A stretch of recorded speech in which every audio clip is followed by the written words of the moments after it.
explorers, welcome back to our channel. I hope you all are doing well. So let us begin with the chapter number 7 of English, and the name of the chapter is Penguins, the Rulers of the Antarctic, right?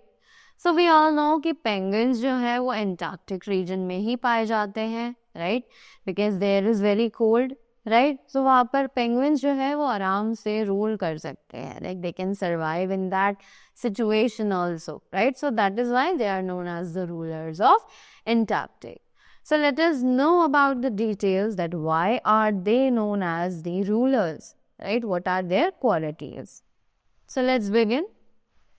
Emperor penguins, the largest of all penguins, possess a remarkable ability to survive in the extreme cold of the Antarctic winter.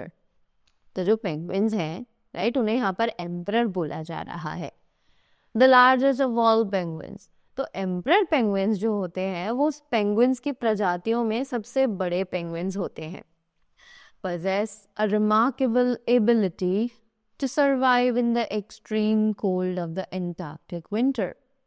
Right कि वो एक remarkable ability, right, उनकी जो ability है वो बहुत ज़्यादा है कि वो एंटार्क्टिक विंटर के एक्सट्रीम कोल्ड एरिया में भी आसानी से सर्वाइव कर सकते. They spend their summers at sea, कि वो अपनी गर्मियाँ सी यानी नदी के पास बिताते हैं. However, before the onset of the endless winter darkness, they make their way ashore onto the ice, traveling many miles, right? और विंटर्स के एंड में ही वो लोग अपना सफ़र तय करना शुरू कर देते हैं आइस पर जाने के लिए, बहुत सारे मीलों का सफ़र तय करके.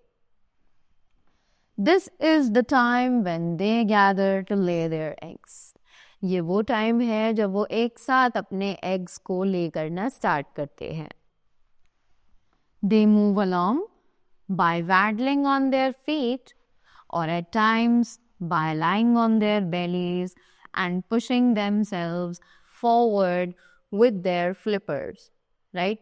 कि वो they move along by waddling on their feet. वो अपने feet पर waddle करके like चलना शुरू करते हैं. by laying on their bellies, वो अपने bellies पर लेट जाते हैं और उसके बाद they used to glide forward with the help of their flippers, यानी अपने hands की मदद से वो लोग आगे बढ़ने की कोशिश करते हैं. The mummy penguin produces one large egg, which she places on top of her feet so that it won't freeze. तो जो मम्मा पेंगुइन होती है वो एक सबसे बड़ा एग जो होता है उसको अपने पैरों के ऊपर प्लेस करती है, उसका ध्यान रखती है ताकि वो एग उस बर्फ के कारण फ्रीज ना हो जाए. Almost at once, Daddy Penguin comes up, takes the egg from her and moves it onto his own feet. Right? कि एक बार डैडी पेंगुइन जो होते हैं वो भी आते हैं और उन एग्स को एक बार अपने पास भी रखते हैं, अपने पैरों पर रखते हैं. There, the egg is kept warm by a fold of feathered skin that hangs down from his stomach, right? और वो एग को वार्म रखते हैं एक फोल्ड फेदर्ड स्किन से, राइट, जो कि उनके स्टमक यानी उनके बेली पर से लटका रहता है. For the next 2 months, the male penguins huddle closely together with the eggs on their feet.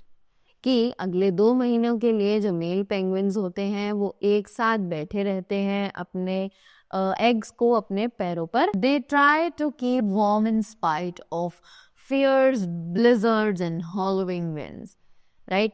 कि इतनी ठंड होने के बावजूद, वहाँ पर बर्फ होने के बावजूद, इतनी ज़्यादा हवा चलने के बावजूद वो कोशिश करते हैं कि वो इन एग्स को थोड़ा वार्मथ प्रोवाइड करे. There is nothing to eat and for nearly a month there is total dark. कि वहाँ पर खाने के लिए कुछ नहीं होता है, राइट। और लगभग 1 महीने के लिए वहां पर बिल्कुल अंधेरा छा जाता है। At last, 60 days after they are laid, the eggs hatch. और अब लगभग एग्स लेड होने के लगभग 60 दिन बाद जो एग है वो अब टूटता है। Mummy penguins begin feeding the chicks. Mummy penguins जो हैं वो चिक्स को फीड करना स्टार्ट कर देती है। They feed them with half digested fish, कि वो उन्हें उन फिश से फीड करती हैं जो कि हाफ डाइजेस्टेड होती हैं, यानी वो अपने पास उन्हें स्टोर करके रखती हैं। During the remaining weeks of winter, the parents alternate between fishing and bringing food back to their chicks. अब बाकी के हफ्ते जो बचे होते हैं सर्दियों के, उनमें जो पेरेंट्स होते हैं, जो मम्मा पेंगुइन और डैडी पेंगुइन होते हैं, वो ऑल्टरनेट यानी कि पहले मम्मा जाती है, एक बार मम्मा जाती हैं फूड के लिए और फिर दूसरी बार डैडी पेंगुइन जाता है खाना लेने के लिए, राइट, ताकि वो अपने बेबी को फीड कर सके। As the long winter finally ends and the ice begins to break up, a procession of parents and young penguins makes its way down to the sea.